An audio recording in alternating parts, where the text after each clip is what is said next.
Si eres emprendedor y estás teniendo un excedente de capital y te gustaría delegar algunas tareas a un equipo de trabajo, quédate hasta el final de este video porque te voy a contar un poquito de mi experiencia y te voy a dar algunas recomendaciones para prepararte antes de contratar a tu primer equipo.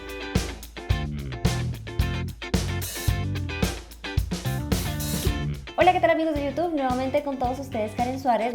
Les envío un beso, un abrazo gigante y les doy la bienvenida a este nuevo Domingo Financiero. Y quiero aprovechar este breve espacio para agradecerle muchísimo a Capital House que me prestó este increíble espacio. Este es un espacio abierto al que ustedes pueden venir a trabajar. Si son emprendedores, reuniones de equipos, todo lo pueden hacer aquí de manera gratis. Capital House está en el barrio de Quinta Camacho en Bogotá y ustedes pueden también venir a preguntar por las soluciones que ofrecen para los emprendedores. Así que muchas gracias. Muy bien, en este video les voy a ir contando un poco de mi experiencia contratando a mi primer equipo de trabajo, es decir, a diferentes personas para delegar algunas actividades, pero también vamos a dar algunas recomendaciones sobre qué es lo que hay que tener en cuenta antes de contratar a ese equipo. Y la primera recomendación para ir entrando en materia de una vez es el por qué. ¿Por qué quiero un equipo de trabajo?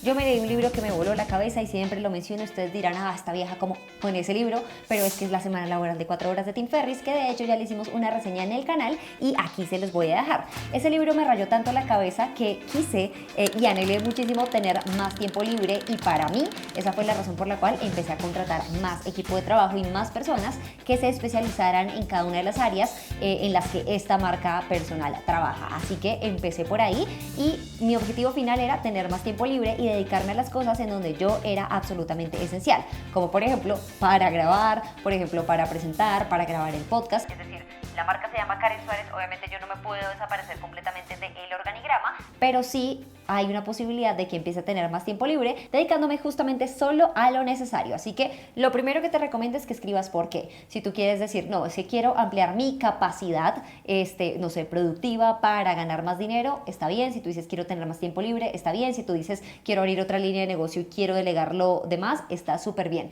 Es muy importante que tengas el objetivo muy claro en tu cabeza de por qué quieres contratar más equipo, porque yo he escuchado razones para contratar equipos de trabajo que, por increíbles que parezcan, sí ha pasado, como por ejemplo para chicanear, como le decimos en Colombia, como que uno tiene un equipo de trabajo grande o que están súper consolidados o de repente hay muchos pasos de manera innecesaria. Si es como una relación superflua o muy, sí, como que no tiene mucho sentido, de pronto habría que replantearse y uno puede empezar a moldear su equipo de trabajo, sea para aumentarlo o reducirlo, que es lo que a mí me pasó, así que les voy a contar. Después de tener claro el por qué quiero un equipo de trabajo, que en mi caso era por tiempo, empecé a colocar en una balanza el tiempo versus el dinero. Porque evidentemente, amigos, si uno empieza a contratar, pues obviamente hay que hacer un esfuerzo financiero para cubrir las necesidades de todas las personas, ya sea que sean independientes o que uno las va a contratar como con todas las de la ley, con salud, pensión, ARL, en fin. Y ahí hay que empezar a revisar muy bien qué tanto yo voy a delegar para tener más tiempo, pero sobre todo muy importante, en qué voy a emplear ese tiempo que me está quedando libre. Y hay personas que de pronto por llenar la agenda, los bloques de trabajo, tener muchas reuniones y estar llenando la agenda pensando que se progresa, muchas veces dejan de lado como el pensamiento estratégico o también por otro lado como las ideas innovadoras que puedan surgir, que no surgen porque uno está ocupadísimo tratando el día a día del negocio en vez de estar pensando, bueno, cómo lo mejoro, cómo puedo mejorar las condiciones laborales para mi equipo, cómo puedo hacer más dinero, será que abro otra línea de negocio. Es decir, hay que saber y ser muy consciente del tiempo que voy a liberar cuando delego el trabajo, para qué lo voy a emplear, o es que definitivamente voy a hacer otra cosa, o es que me voy a dedicar es como a pensar en el negocio, que en el día a día se ve inmerso y muchas veces no lo hace de manera estratégica. Y creo, amigos, que ahí en mi primera oleada como de gran contratación, que fue hace más o menos 2 años, cometí mi primer error porque empecé a tener... Yo estaba acostumbrada a estar toqueada, como decimos en Colombia, o sea, de verdad reventada, de acostarme a las 11, 12 de la noche y empecé a tener pues un equipo de trabajo en el que pude delegar muchas cosas y empecé a tener tiempo libre, pero ese tiempo libre, que puede ser un error, lo destiné como para mi bienestar, ¿no? Empecé a dormir mejor, empecé a no trabajar los fines de semana, empecé de pronto a no levantarme tan temprano, a poder tener un espacio para leer y para pensar, cosas que por supuesto me llenan muchísimo, pero que después de pasado el tiempo, si yo miro en retrospectiva dije como, ¿qué hice con con ese tiempo, aparte de cuidar mi bienestar, que es muy bueno, de verdad no me arrepiento de eso, pero tal vez pude empezar a apartar unas horitas de ese tiempo libre que tenía, empezar de manera más estratégica en otro tipo de acciones, en otro tipo de negocios o en montar como algo por aparte. Yo les confieso algo con la marca personal y es que hay un punto en donde uno ya no la puede delegar más. Es decir, siempre sí o sí yo voy a tener que estar presentando, a menos de que utilice una inteligencia artificial, pero no es la idea. Sí o sí yo siempre voy a tener que hacer la conferencia, asistir a las reuniones, porque es que esta marca se llama Karen Suárez. Entonces hay un punto en donde ya no se puede delegar más y yo erróneamente creía que sí, como que podía delegar muchísimas cosas y solo llegar a presentar y ya está, pero en realidad hay muchas otras cosas que estratégicamente no estaba revisando. Entonces, si miro en retrospectiva, como hace 2 años esa primera oleada de contratación, sí me hubiera gustado de pronto destinar aún esa energía y el ritmo que llevaba en la apertura de otro modelo de negocio, que en realidad sí lo pensé, sí están dando algo por ahí, seguramente luego les cuento, pero eso me pasó hace aproximadamente 2 años. Hagan una lista de las cosas que vale la pena delegar. Esto es muy importante viniendo de un proceso como el siguiente. Primero, yo empiezo a revisar como todas las tareas y miro, sinceramente, por más que duela, qué es lo que puedo eliminar de este proceso. De verdad, habían cosas que yo decía, las tengo en mi lista de tareas, pero no me van a representar un cambio positivo en mi negocio si las hago o no, entonces las eliminamos. Después, ¿qué puedo delegar? Ahí es cuando viene la contratación. Y finalmente, ¿qué es lo que puedo automatizar? Entonces son esos 3 pasos. Eliminas, delegas y automatizas al final, de lo que te queda como para hacerte la vida mucho más sencilla. Y nos vamos a centrar en este paso de delegar. Yo, por ejemplo, delegué la edición y la producción audiovisual a este maravilloso equipo Jirafa, que si ustedes quieren contratar audiovisualmente con ellos, les voy a dejar el enlace aquí en la descripción de este video. Con ellos yo supe que, bueno, primero lo hacen más bonito que yo, lo hacen más rápido que yo, tienen todos los equipos, yo no necesitaba ponerme a inventar como la rueda de cero y eso lo decidí delegar porque hay personas que lo hacen mejor que yo. Lo segundo, el manejo de los clientes. Miren, con los clientes, y si algún cliente me está viendo, los amo, pero digamos que acá hay como una gestión que sí o sí hay que hacer.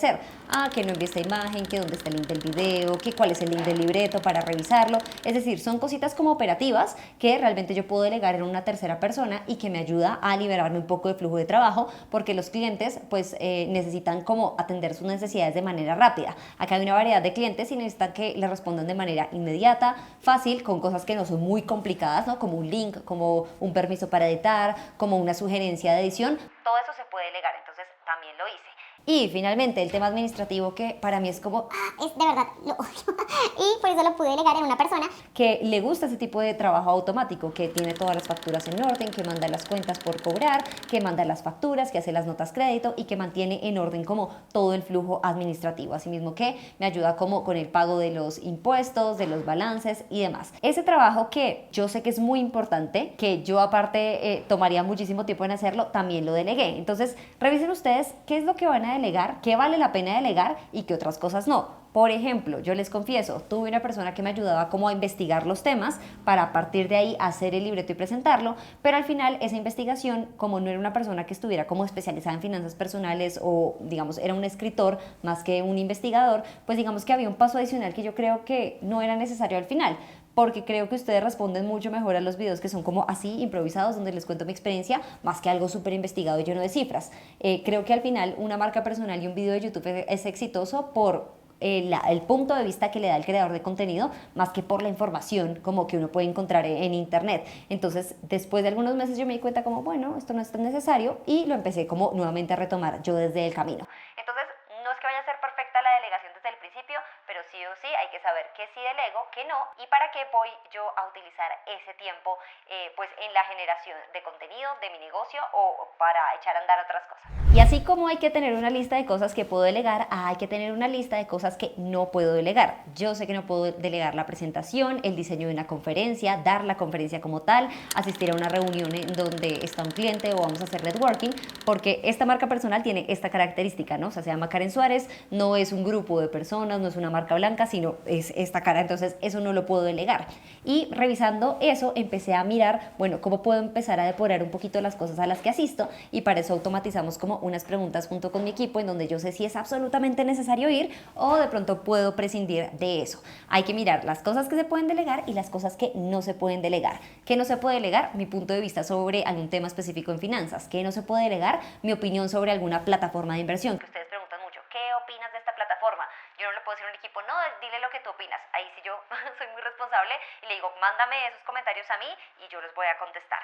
Todo lo otro de pronto que se puede como articular, poner unas normas para contestar, pero hay cosas muy puntuales que prefiero hacer por mí misma. Súper importante además, un punto es el flujo de trabajo y las tareas específicas por cada persona. Y recuerdo mucho que un domingo por la noche con mi pareja, Que él tiene un equipo también bien establecido y tiene súper claros los flujos. le dije, ayúdame a hacer esta vaina porque yo siento que tengo como un atasco en la cabeza de no sé qué va primero, qué va después, si hay algún reproceso, qué es lo que se tiene que hacer. Y recuerdo mucho que en la ventana de nuestra casa empezamos a colocar, ok, la marca Karen Suárez tiene tantas líneas de negocio, esta persona debería encargarse de esto, de lo otro, qué pasa si esta persona responde no, y empezamos a crear como un flujo en la ventana que luego pasé en limpio. Y para mí fue muy importante al momento de contratar al equipo decirle, mira, este puntico eres tú, esto va a pasar siguiente, hablas así con el cliente, si no, te devuelves.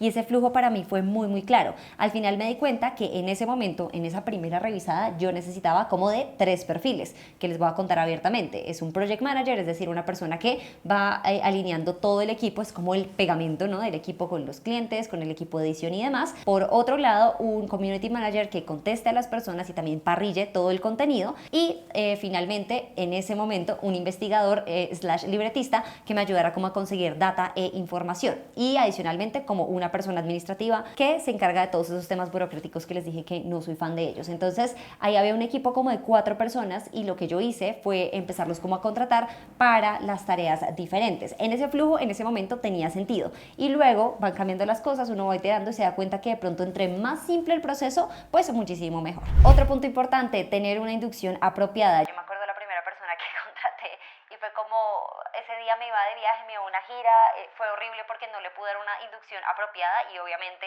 pues quedó como echada a su suerte, eso no funcionó y después fue muy difícil como que agarrara como el ritmo. Entonces una inducción apropiada es muy muy importante, sobre todo empezando desde el propósito de la marca, que fue lo que hice con mi segunda tanda de contratación. Miren, hacemos esto aquí, nos importa que las personas aprendan a manejar su dinero, ustedes también tienen que aprender a manejar su dinero. Me refiero a los del equipo.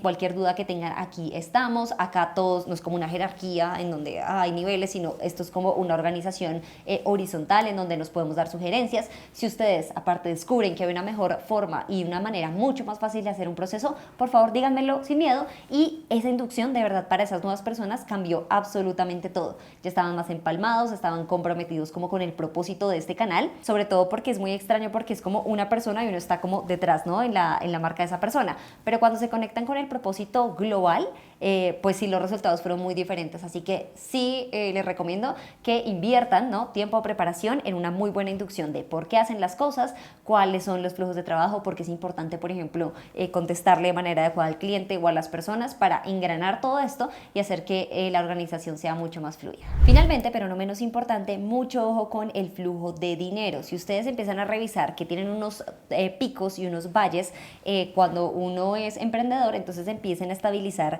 esto en la medida de lo posible para que no vayan a desangrar la cuenta. Al final yo aprendí en el último proceso de contratación, en donde me tocó prescindir de un montón de personas porque los amaba, estábamos súper compenetrados, pero en ese momento mi negocio no estaba como en el nivel de poder sostener una nómina de varias personas. Y yo decía como muy orgullosamente, sí, tengo de 9 a 11 personas contratadas, y la gente me decía, oh, pero ¿qué es todo lo que haces? Y al final yo empecé como a unificar algunos cargos, colocar como unas variaciones que me permitieron funcionar con un equipo mucho más pequeño que es igual de eficiente, pero que me representa menos costos fijos en el proceso final. Y esto me pasó y yo decía, no puedo creer que me ha pasado, esto se los, como en súper confianza con ustedes, se los reconozco. Yo dije, a ver, yo hablo de finanzas personales y no hice como una proyección adecuada ni un flujo. Y esto es muy muy importante porque uno empieza a tener como este tiempo libre, mejor calidad de vida, pero si el negocio no va al ritmo de la contratación, es imposible que uno empiece a escalar y crecer. Entonces me fui para el otro lado, que es un modelo de slow business, en donde entre menos personas contratadas muchísimo mejor, porque hay varios procesos que se pueden empalmar en una sola persona o en un grupo de personas y vamos a seguir siendo igualmente productivos. Y lo que decidí es que si sale como un proyecto adicional o algo grandote que quiero hacer, saco un presupuesto específicamente para este proyecto que tiene un inicio y un fin, pero no va a ser una contratación como seguida todos los meses, porque los fijos, amigos míos, son los que matan a los emprendimientos en Colombia. Sé que hay muchas personas que dicen voy a montar algo, entonces lo primero que hago es alquilar una oficina todos los meses y eso es un fijo que te va sacando dinero y si uno no tiene un ritmo de ventas como constante, pues eso va finalmente a desangrar la empresa y uno va a trabajar para otras personas. Y eso es un poco lo que yo sentí. No alquilé oficina, pero sí tenía contratados algunos perfiles que luego me di cuenta que de pronto estaban como subutilizados. Yo lo contrataba por 8 horas, pero de repente eran, no sé, 8 investigaciones al mes que se podían hacer en una semana y de resto del tiempo en que lo estábamos utilizando. O por ejemplo, una community manager que estaba a las 8 horas, pero que yo sé que podría parrillar todo el contenido de un mes en 2 o 3 días si ya lo tiene todo listo. Entonces empezamos a optimizar todo eso y el flujo, por supuesto, fue mejorando muchísimo más. Así que desde la experiencia les digo, revisen bien las proyecciones y cuánto es el mínimo que tienen que hacer al año para sostener ya sea su nómina o sus contrataciones por prestación de servicios y que la empresa siga siendo perfectamente funcional. Y esas son mis recomendaciones desde la experiencia, desde antes de contratar un equipo de trabajo. Por supuesto, esto no es una multinacional ni un monstruo, pero me parece muy importante que ustedes puedan revisar la idea del modelo de Slow Business. Seguramente vamos a hacer un video al respecto para aprender más sobre esta nueva corriente en donde no queremos como crecer exponencialmente, sino tener una empresa que nos moleste lo menos posible. Hasta aquí este video. Si te gustó, no se te olvide dejarme tu like, tu comentario en la parte de abajo, suscribirte a este canal y por supuesto activar la campanita de notificaciones para no perderte de ningún video. ¡Mua! Se despide de Colombia Karen Suárez, les envío un beso, un abrazo gigante y recuerden que este canal está diseñado para seres humanos más humanos y felices. ¡Chao!